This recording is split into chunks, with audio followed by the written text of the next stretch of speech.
सुप्रभात बच्चों, online class में आपका स्वागत है। मैं Neeta Chaudhary Fortune International School से। तो बच्चों, आज हम हिंदी का 12 चैप्टर पढ़ेंगे, सुदामा चरित। ये चैप्टर इनको लिखने वाले कवि हैं नरोत्तम दास, जिसमें सुदामा और श्री कृष्ण के मित्रता के बारे में बताया गया है।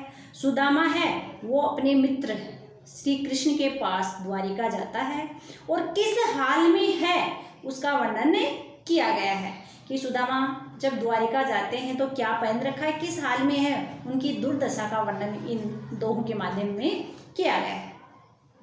तो देखो, सबसे पहला पढ़ते हैं पद। शीश पगाने जगा तन पे, प्रभु जाने को आही बसे, के ही ग्रामा, धोती फटी सी लटी दुपट्टी, अरुपाय उपान है को नहीं सामा, द्वार खड़ो दिज दुर्बल एक, रैयो चकिसो बसुदा अभिरामा, पूछत दीन दयाल को धाम, बतावत आपनो नाम सुदामा। शीश कठिन शब्द है। शीश का अर्थ होता है सिर, पगा का अर्थ होता है पगड़ी, झगा का अर्थ होता है ढीला कुर्ता या वस्त्र, तन यानी शरीर, बसे यानी बसने वाला, ग्रामा यानी गांव, लट यानी लटकी हुई, दुपट्टी यानी वस्त्र, उपना है, उपान है का मतलब होता है जूते, और पाय का अर्थ होता है पैर, अभिरामा का अर्थ होता है बच्चों सुंदरता, दीन दयाल गरीबों पर दया करने वाले अर्थात श्री कृष्ण, दुर्बल का अर्थ होता है कमजोर,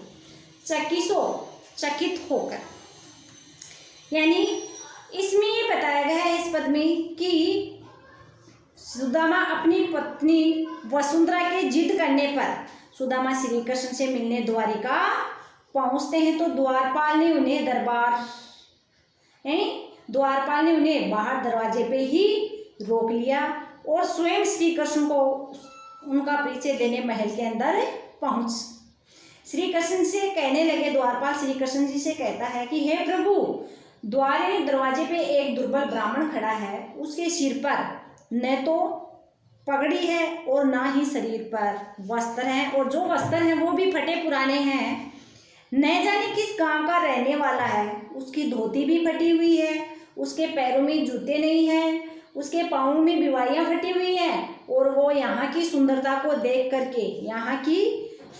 देख के वो आश्चर्यचकित हो रहा है, और वो दिनों यानी गरीबों पे दया करने वाले श्री कृष्ण यानी आपका नाम पूछ रहा है और अपना नाम सुदामा बता रहा है।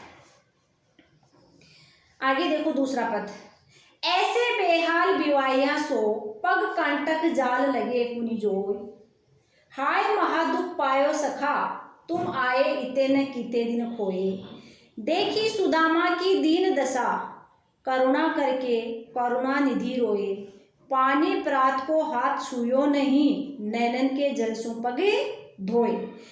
बेहाल का अर्थ होता है बुरा हाल, बिवाइया यानी एडियो में फटने वाली बिवाइया, पग यानी पैर, कंटक का अर्थ होता है बच्चों कांटे, और जोय का अर्थ होता है देखना, करुणा करके यानी दया करके, छुयो यानी छूना, नैनन के जल से का अर्थ होता है आंसू से। यानी इसमें श्री कृष्ण सुदामा की दीन दशा देखते हैं, और श्री कृष्ण देखो इसमें वर्णन किया है कि कवि नरोत्तम दास कहते हैं कि श्री कृष्ण ने सुदामा को अपने सिंहासन पे बैठाकर जब उनके पैरों को धोने के लिए तैयार हुए तो सुदामा के पैरों की जो एड़ियाँ थी वो फटी हुई थी और पैरों में बहुत सारे कांटे चुभे हुए थे। कांटों को देखकर श्री कृष्ण व्याकुल हो उठे, दुखी हो उठे। वे सुदामा से बोले, हे मित्र, तुम इतना कष्ट सहते रहे, इतने दिनों तक कहाँ रहे, यहाँ क्यों नहीं आए।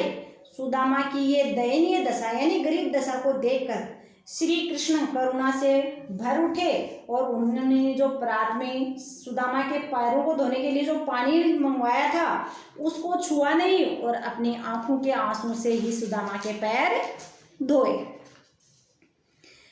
अगला देखो। कछु भाभी हमको दियो जो तुम काहे न देत, चापी पोटरी कांख में रहे कहो के ही हेतु, आगे जना गुरु माता देते, ले तुम चाबी हमें नहीं दीने। शाम कहियो मुस्काए सुदामा सु, चोरी की बान में तू है परवीन। पोटरी कांख में चापी रहे तुम, खोलत नाही सुधा रस बीगे। पाछली बानी अजो न तजो तुम, तैसे ही भाभी के तंदुल किन्हे। इसमें शब्दार्थ है, देखो, चापी दबाकर या छिपा कर रखना, पोटरी पोटली, कांख यानी बगल में, आगे यानी पहले, चाबी यानी चबाना, परवीन यानी चतुर, खोलत यानी खोलना, पाछली का अर्थ होता है पिछली, और तजो का अर्थ होता है त्यागना, तंदुल का अर्थ होता है बच्चों चावल। तो श्री कृष्ण सुदामा से कहते हैं, सुदामा को उनकी पत्नी ने श्री कृष्ण को भेंट के लिए अपनी पड़ोसन से मांगकर कुछ चावल दिए। यानी बड़े राजा के जब दरबार में सुदामा जा रहे थे तो खाली हाथ जाना शोभा नहीं देता है, इसलिए सुदामा की पत्नी है वसुंधरा, वो पड़ोस से थोड़े चावल लेकर के आती है और वो सुदामा को देती है, श्री कृष्ण जी के लिए भेजती है। कृष्ण सुदामा को वो चावल की पोटली को अपनी कांख यानी बगल में छिपाते देख लेते हैं। श्री कृष्ण सुदामा से पूछते हैं, भाभी ने मेरे लिए कुछ उपहार नहीं दिया क्या? तो वह तुम मुझे देते क्यों नहीं हो?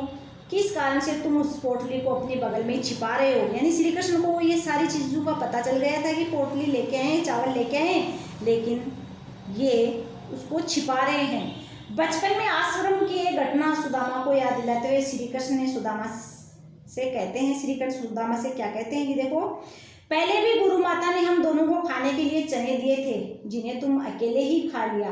कृष्ण मुस्कुराते हुए सुदामा से कहते हैं, हे मित्र, चोरी करने में तुम बहुत ही कुशल हो, चतुर हो। तुम प्रेम रस में भिगे हुए चावलों की पोटली को अपनी बगल में क्यों छुपा रहे हो? लगता है पिछली चोरी करने की जो छुपाने की आदत थी वो आज तक तूने नहीं छोड़ी है, इसलिए तुम भाभी के दिए हुए चावल मुझे नहीं देना चाहते हो, अकेले ही खाना चाहते हो।